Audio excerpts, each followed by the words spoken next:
धर्म का पर्यायवाची होता है कर्तव्य, और जब कर्तव्यों का पालन होता है तब होता है समाज का सुधार।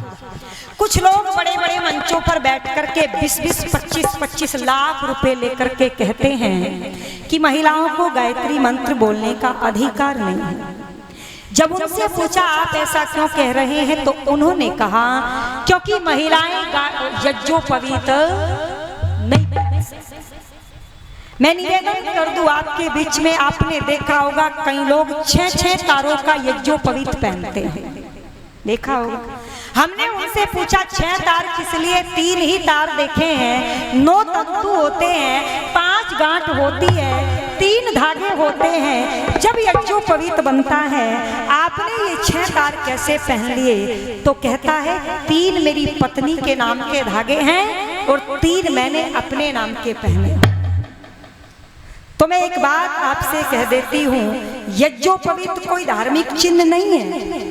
इसको हम क्यों पहनते हैं वो चर्चा में कल करूंगी, पर ये कोई धार्मिक चिन्ह नहीं है। ये एक वर्ग एक संप्रदाय के लिए नहीं है।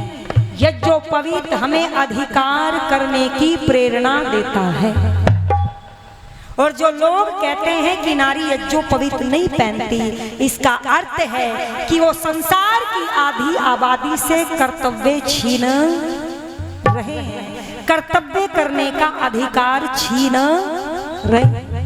यज्ञोपवीत के 3 धागे 3 ऋणों की चर्चा करते हैं। देवताओं का ऋण, पितरों का ऋण, ऋषियों का ऋण। देवताओं का ऋण चुकाना है तो यज्ञ करे। अच्छा बताओ, यज्ञ पुरुष को करना चाहिए या महिलाओं को करना चाहिए या दोनों को करना चाहिए? दोनों को करना चाहिए। उन्होंने कह दिया यज्ञोपवीत हम पहनेंगे तो इसलिए यज्ञ भी हम ही करेंगे, इनको करने का अधिकार नहीं है। अधिकार छीन लिया कर्तव्य का। आगे है देवताओं का ऋण। अभी देवताओं की चर्चा हो रही। कुछ जड़ देवता है, कुछ चेतन देवता हैं। जड़ देवता सूर्य चंद्रमा आदि ये देव हैं, और चेतन देवता हमारे माता पिता आचार्य, पति के लिए पत्नी, पत्नी के लिए पति। क्या माता पिता की सेवा केवल और केवल पुरुष को करनी चाहिए, नारी को नहीं करनी चाहिए? बोलो एक बार, करनी चाहिए या नहीं करनी चाहिए? तो यज्ञोपवीत नहीं पहन सकती तो यज्ञोपवीत का एक धागा तो कह रहा है देवताओं की पूजा करनी है, तो इसका अर्थ है वो लोग कह रहे हैं कि नारियों को माता पिता का सम्मान व पूजा करने का अधिकार नहीं। तीसरे नंबर पर ऋषियों का ऋण।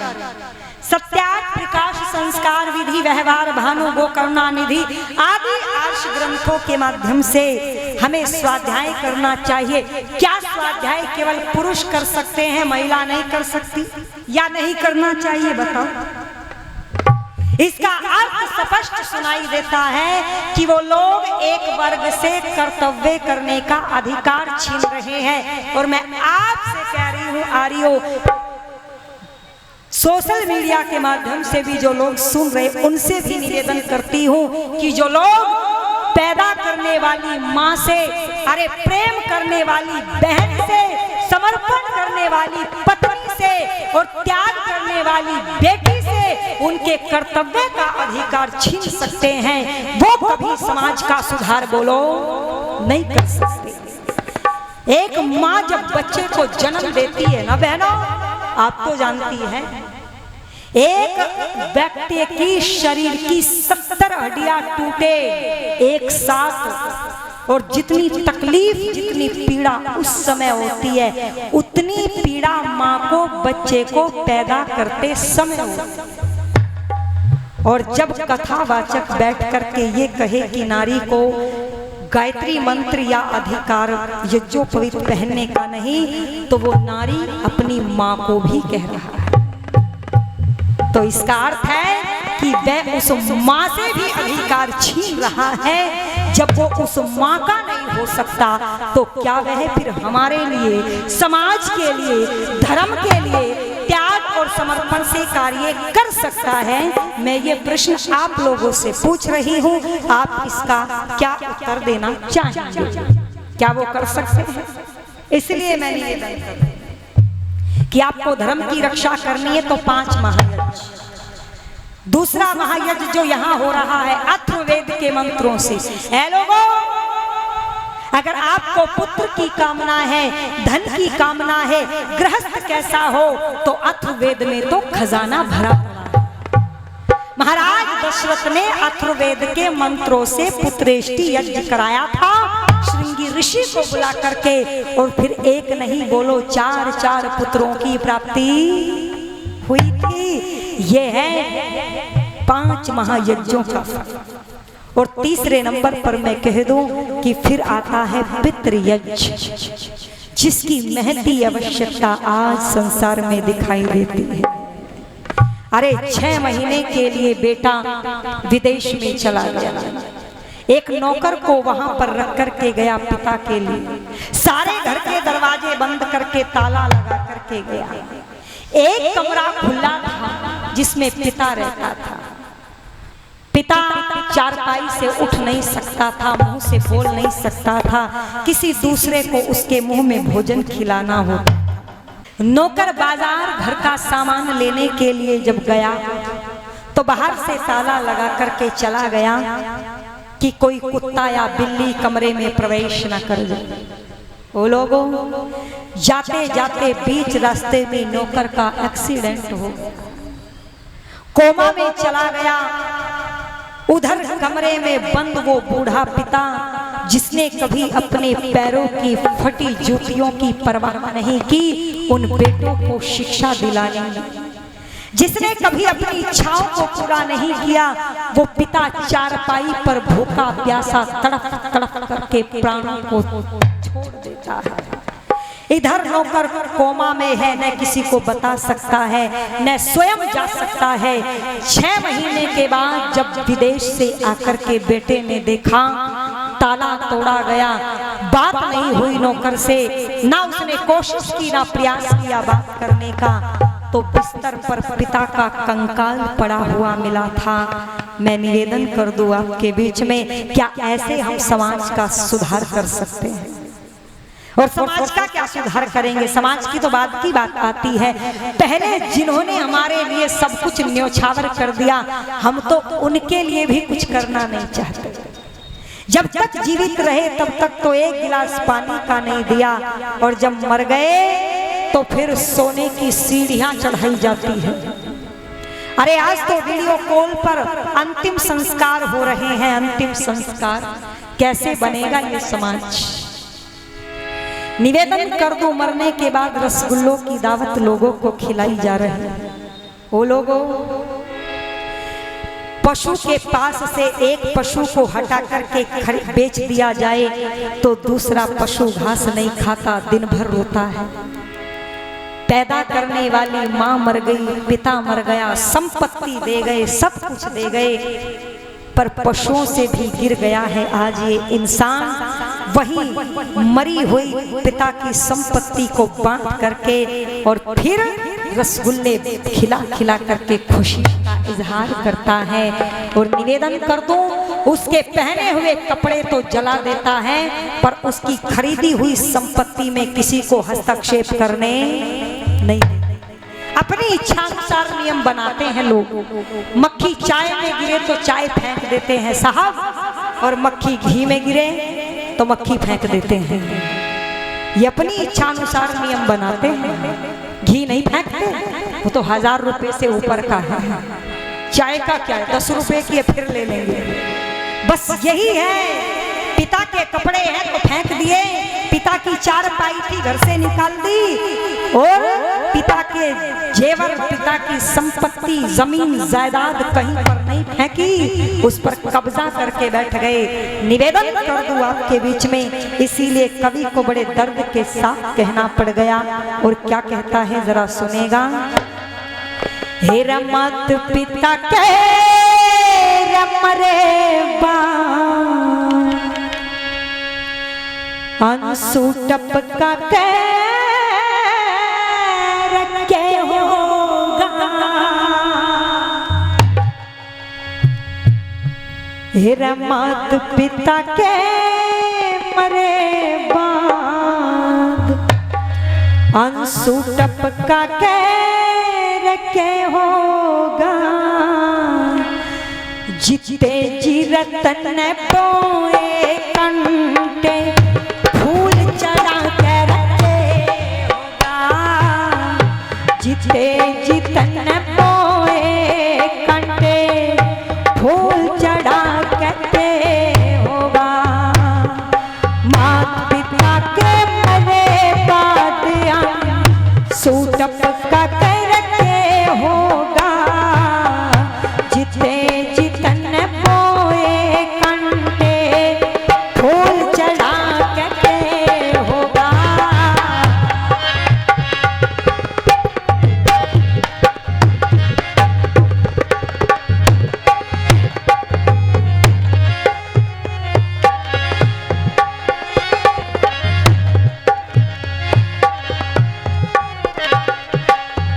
कह दिया करी नहीं सेवा कदेव कर नहीं सेवा कदेव दीप जला ठीक नहीं रखे सदा मेरे रतन दीप जलाना रखी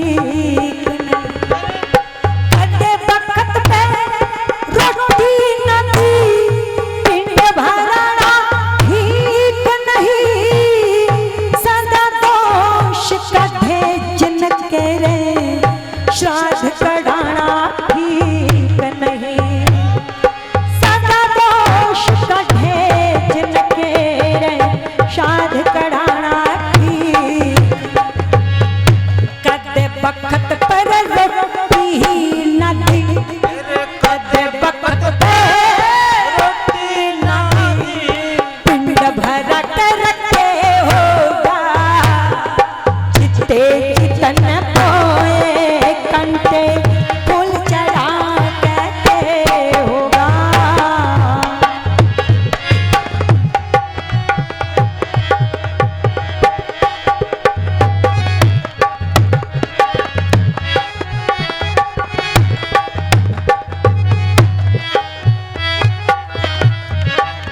जब तक जीवित रहे तब तक तो बात नहीं पूछी लोगों, और मरने के बाद मेरे बच्चे ने पढ़ाइया करते बेटे पुत्र देख लिए कर कर याद बचपन की वो छुप छुप रोते देख लिए कर कर याद बचपन की वो चुप चुप रोते देख लिए तीरथ में पितिया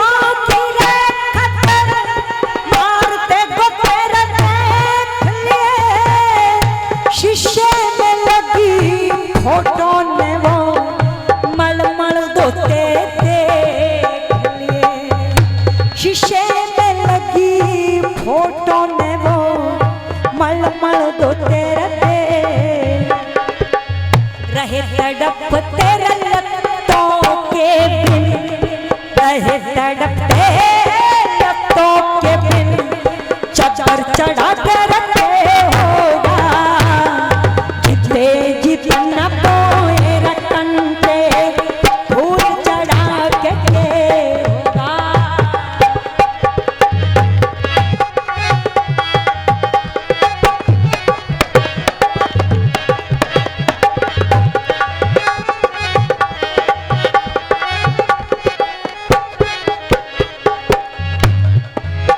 जब बच्चा छोटा होता है ना लोगों,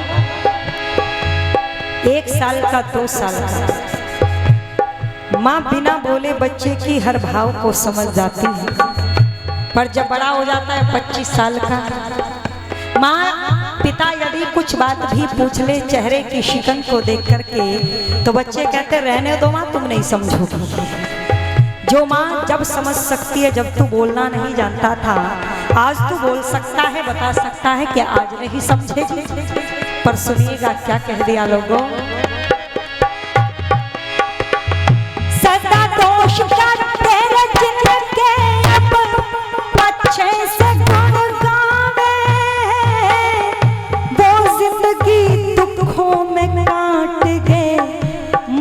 में पत्थर लावे हैं, वो जिंदगी दुखों में काट गए, मंदिर में पत्थर लावे हैं।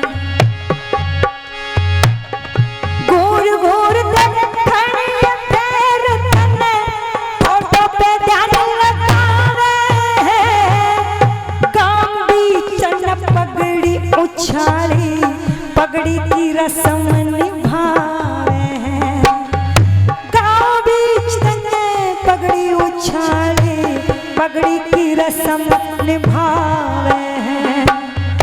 दुख में करक दे नर सेवा, दुख में करक दे नर सेवा, अब पछता करके होगा, जिते जितन बोए कंटे, फूल चढ़ा के होगा।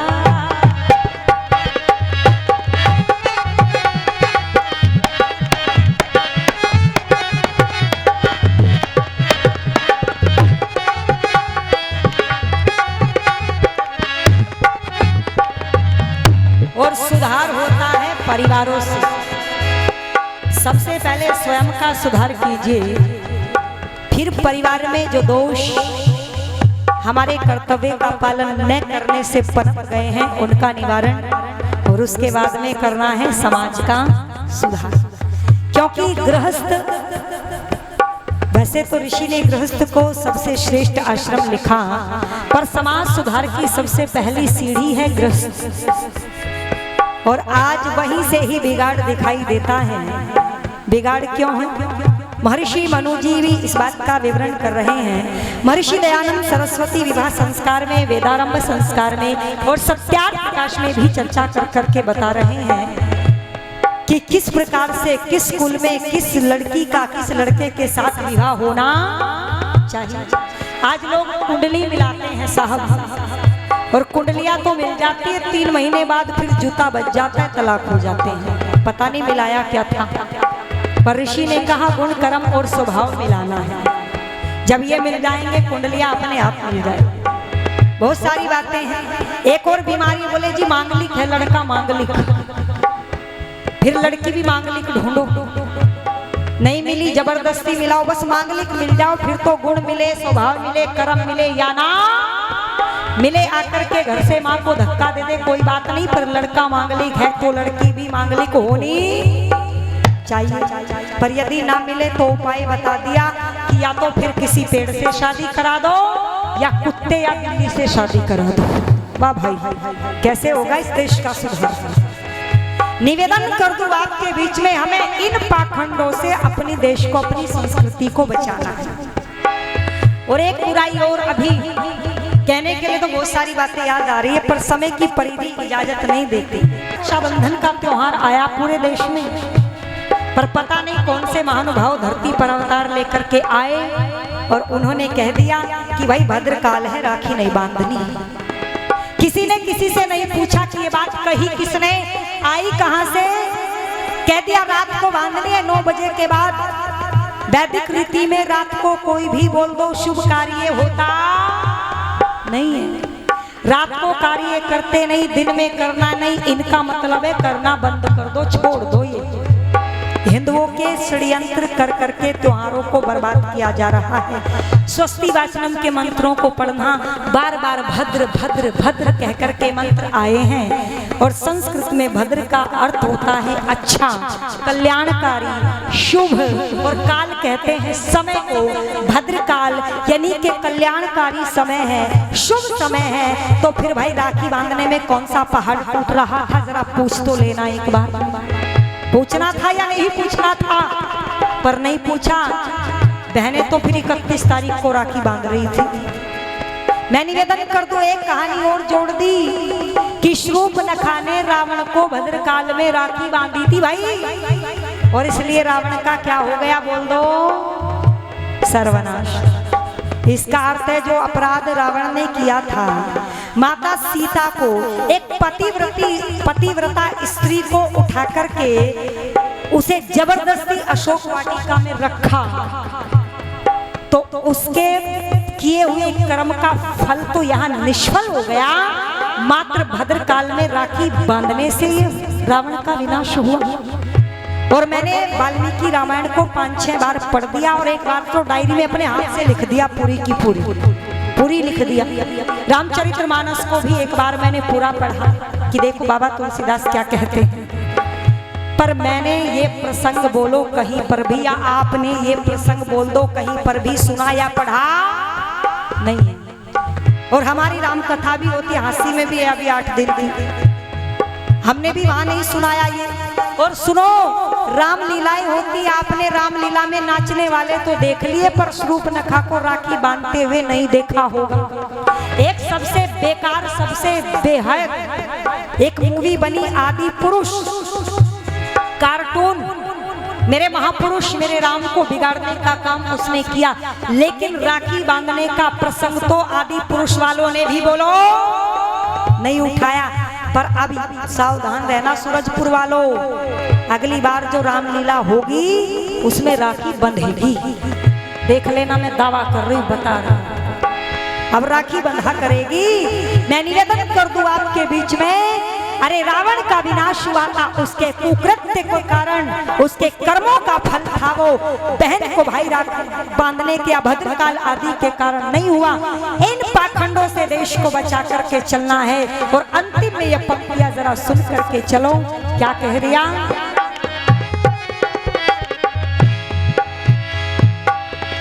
जिते जितम कर लो रे सेवा, जिते जितम कर लो सेवा, अच्छी किस्मत तारी से आशीर्वाद मिले जिनको रे बेटे अचारी से, आशीर्वाद मिले जिनको वो बेटे अचारी से।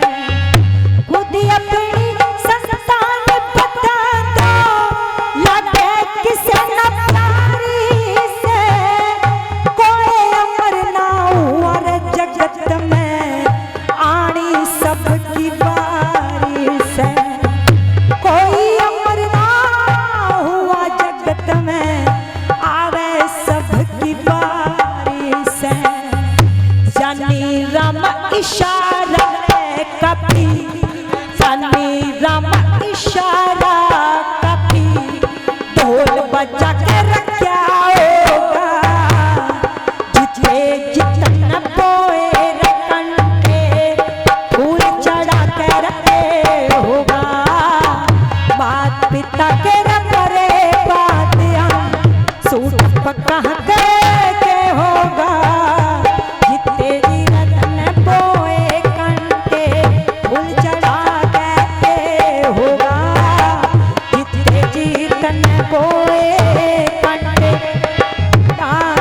के होगा, जिते जीतन बोए कंटे फूल चढ़ा के होगा, फूल चढ़ा के होगा।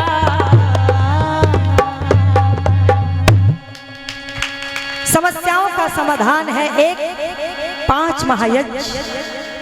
100 से अधिक देशों में देखा जाने वाला भारतीय संस्कृति और ऋषियों द्वारा दिए गए ज्ञान व संस्कारों को समर्पित आर्य विचारों का प्रचार करने वाला विश्व का एकमात्र सबसे बड़ा चैनल वैदिक प्रचार।